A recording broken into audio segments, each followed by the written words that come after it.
Hello everybody, welcome back to another light novel review. Today I am talking about volume number 8 in Reki Kawahara's light novel series, Accel World. Now volume 7 left us on a big cliffhanger as two of our main characters faced off in a pretty heavy-duty duel, one of them possessed by the evil ISS kit, the other determined to try and rescue them from that evil. That battle has major implications and continues on into this volume. The other major plot point that happens within this book is, of course, the rescue mission to try and rescue Silver Crow and Ardor Maiden from the castle that exists at the center of the unlimited field in the accelerated world. This volume has quite a few sort of set action pieces in it, and well, definitely it's pushing forward this whole overlying story arc of Haruyuki and fighting against the armor of catastrophe that has basically been plaguing him since volume 2. So we're now, 6 volumes later, and we're finally kind of getting to this. As far as some of you have told me, the storyline concludes in the next volume, in volume number 9.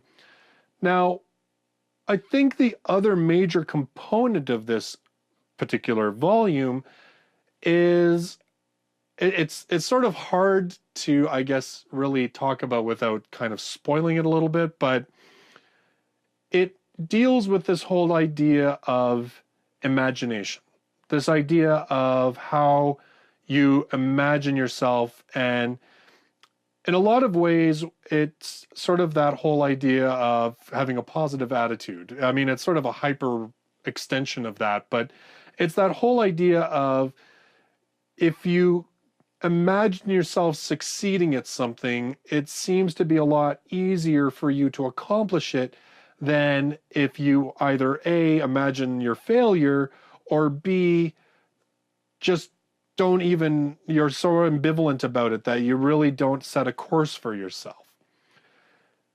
This really plays into sort of a factor with Haruyuki. Now, this series I have really seen as being all about Haruyuki's journey as an individual.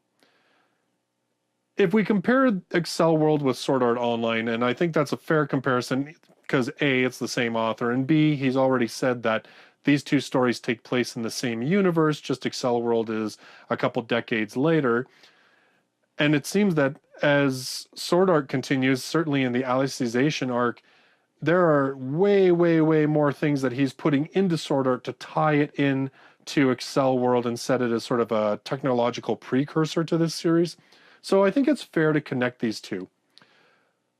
The way that I kind of see Sword Art is we have a character, Kirito, the main character in Sword Art, and because of the nature of that story, Kirito, when we meet him, is already OP. He's already a master at the game that he's trapped in. He already has abilities that far exceed the majority of other players. He ends up landing himself a super hot and really powerful girlfriend. Essentially, he is this fully realized individual who is getting all the things that he could possibly get. He is this sort of idealized version of what a gamer could become. On the other hand, with Accel World, and I think it's why I actually prefer this series is more about starting at zero with a character who has no self-worth, no self-esteem, who, yes, has some ability in gaming, but it's not because he's really, it's because it's a way of hiding from his insecurities. It's not something that he enjoys in terms of he just does it for fun and kicks, he's amazing at it. He's almost possessed by this drive to be good at something, even if it's games, it doesn't matter. Just to have something that is his and to feel that he's good at. It is a character who is driven by so much negativity. And even though we have sort of a bit of a harem that has formed itself around Haruyuki, he can't accept it because he can't accept himself. And this series, I feel, has been a gradual buildup of Haruyuki. It's almost sort of like if Kirito had started at 0, we're following Kirito to the point where he becomes OP. Because in this book, in this volume, I would say that Haru kind of unlocks an idea that certainly looks like it's going to kind of take him to the next level. And I can't kind of help but think that this whole storyline of the Armor of Catastrophe is leading up to a major power-up for Haruyuki and his Silver Crow avatar. And that's kind of where this is going. And I think that's, I mean, in some ways I can see where that could make future parts of the story maybe not quite as effective. But if we view it in terms of the character himself and his development, it really makes sense that the journey of Silver Crow, the avatar, which is sort of this, representation of all of Haruyuki's desires and insecurities and frustrations and everything else, that it would develop in power at the same time that Haruyuki himself is developing as a person. And in this book, it is that whole idea of imagination, that whole idea of envisioning a goal and no longer looking at yourself as this stagnant thing or looking at yourself always being only capable of negative and bad things, but rather this reaching forward and this imagining yourself taking steps forward. And that even if you don't get to the final goal, you have made progress. And so a lot of this book is really about that, like, sort of self-building and self-worth and envisioning the things that you want to see. And it plays into the overall story and sort of into the sort of major climax of the book. So it all ties together really nicely. But I really do like this book. When I was reading it, I just sort of sat there and I said, okay, this, to me, this is where this series is going. We've kind of sat there and said, like, I had somebody say on comments a couple of volumes ago, they said, the biggest problem that I have with Accel World is that when I got into it, I thought that the whole series was about discovering who created the accelerated world and taking out the other kings so that they could become level 10 and, find out what the purpose of Brain Burst is. And while I certainly understand that frustration because we have really kind of stepped away from that storyline, it's only something that's kind of mentioned here and there just to remind us that it's even a thing. When I read this volume and I'm looking at, thinking about, contemplating what's happened to Haru over the last, 7 and now 8 volumes, to me, the whole thing about who created Brain Burst, that whole thing, it's just trappings. This is a story about self-actualization, in my opinion. It is about Haruyuki's journey from I'm a loser and I'm worthless and I'm miserable to I accept myself. I believe in myself. I have worth. And there are people that I value, but that also value me. And it's that journey of that character and that building of that character. And then in this volume, like I said, that almost final piece of realizing that imagination and how you envision yourself and trying to envision moving forward and everything else, it seems to be kind of the last piece of the puzzle for Haruyuki in terms of his development. And I mean, it's not like he's a master and by the time this volume is over, Haruyuki is Kirito. I'm not saying that. He's still far from being that way, and I really appreciate that. I appreciate that the character is still vulnerable, and I appreciate that the character still has some self-doubt, but I appreciate that self-doubt is lessening as this series is going on, and that this character is starting to believe in himself more.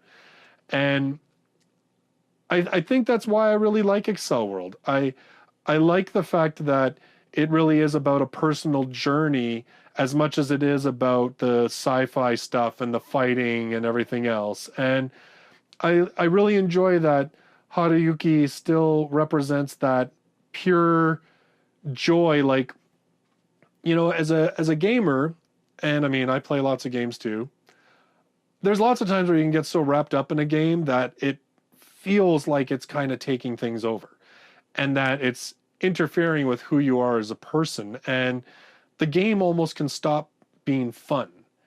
And I do enjoy that Haruyuki, the one thing that seems to set him apart isn't so much this superpower of his, it's the fact that he probably more than anyone else still sees Brainburst as a game and as something that people should be having fun with. And that's another message that kind of comes across in this volume, and certainly it's existed in other volumes as well, but it really does come across this whole concept of this positivity that should be accomplished through gaming.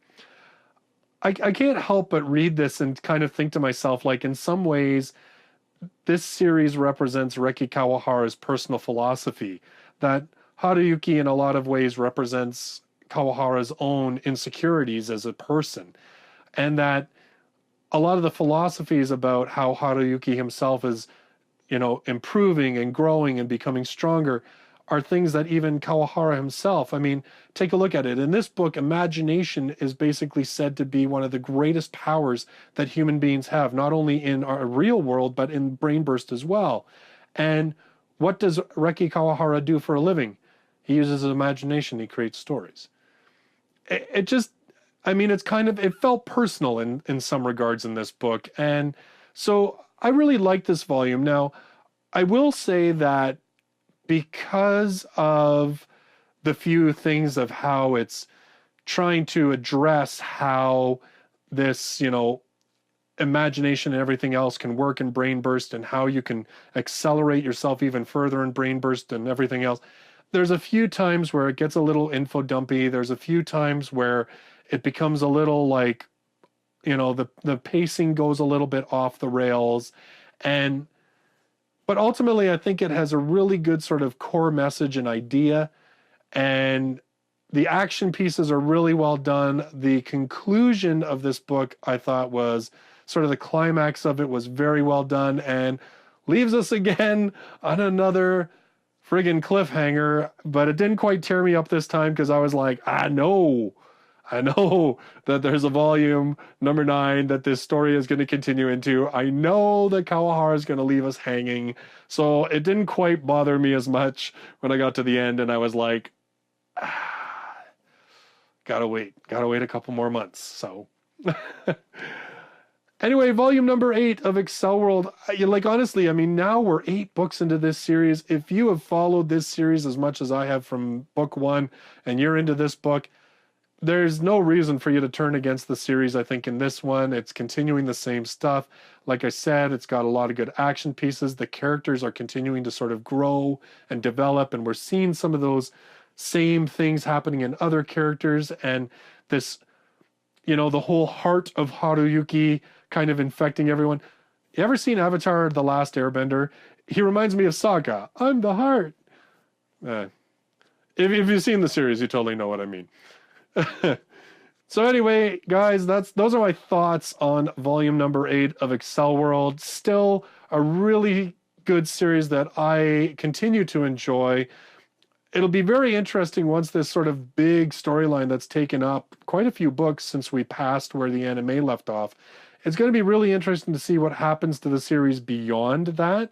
I know there's I think the most recent volume in Japan is volume 21. So there's still a ton of books after this.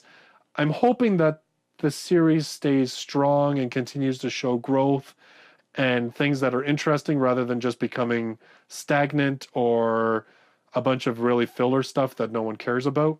We'll see what happens. In any case, volume number 8, if you've liked Accel World to date, I think you'll definitely like this volume. And overall, I'd say you got a good idea of why I like this series in this video as well, because in a lot of ways, this book represents all those things. So for my next review, I'm going to change gears and we're going to go into some splatter time dark fantasy with volume number 3 of Overlord. I already have started this book. Actually, I really I finished Accel World, and before I had a chance to record this, I was like, I need to start Overlord. And yeah, I'm 40 pages in and there's already been mass dismemberments, disembowelings, and I really like this series too, but for all the different kind of reasons. Anyway, so that'll be my next review, volume number 3 of Overlord. So if you like this video, if you like the things I do, don't forget to hit that like button. Subscribe to the channel for all of my future light novel reviews, and I've got links to my playlist of all my old reviews as well. So thanks very much for watching the video. I look forward to seeing you in the next one. Until then, bye-bye for now.